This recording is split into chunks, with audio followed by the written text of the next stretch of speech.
তেৰক ঠিক গৈছিল অজিহাত ইজাহাত দিছিল কিয় তাৰ মাত মানা নাই কিয় আমাক লাগে ন্যায় জন্মনিৰ আমাক ন্যায় লাগে আমি যিমানলৈকে ন্যায় নিদিয়ে আমি প্ৰতিবাদ নষ্ট কৰি থাকিম लीना डलेखौ गोख्रोंनो खा नगाव पुलिस हाय CBI तदन्त गोख्रों खालाम न्याय मोनाब्ला जों जिराया बायदि बायदि स्लगानजों अख्रां हा सोमावग्लुबो सोमावसारग्राफोरा হত্যাকাণ্ডে জড়িত আছে মানে অতি সোনকালে CBI তদন্ত কৰি গ্ৰেপ্তাৰ কৰিব লাগে আৰু মানে উচিত শাস্তি প্ৰদান কৰিব লাগে আমাৰ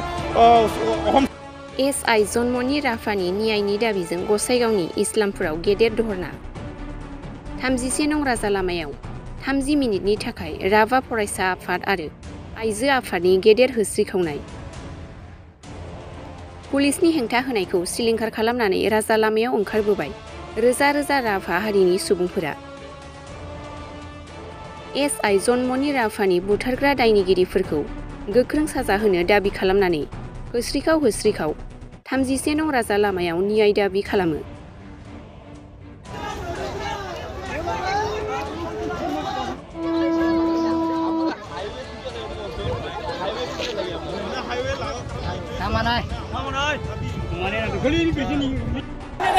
তেৰক ঠিক গৈছিল অজিহাত ইজাহাত দিছিল কিয় তাৰ মাত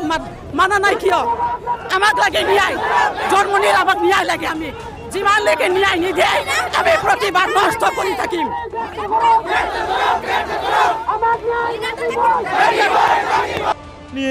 IS জন্মনিৰ ৰাভায়ে মানে যেনেকৈ মানে হত্যা কৰি পথ দুৰ্ঘটনা কৰোৱাইছিল কিন্তু সেইটো কথা আমি অসন্তুষ্ট কাৰণ আজিলৈকে CBI তদন্ত বুলি আমি শুনিছোঁ কিন্তু আজিলৈকে CBI তদন্ত মানে আজিলৈকে হাতত লোৱা নাই সেইটো কাৰণে আমি আজি ৰাষ্ট্ৰীয় ঘাইপথ অৱৰোধ কৰিব আমি বাধ্য হৈছোঁ আৰু যিয়েই নহওক যিমান দিনলৈকে আমি মানে SI জন্মনিৰ ৰাভাক ন্যায় নাপায় সিমান দিনলৈকে আমি এনেকুৱা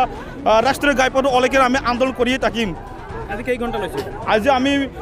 30 মিনিট লৈছোঁ আধা ঘণ্টা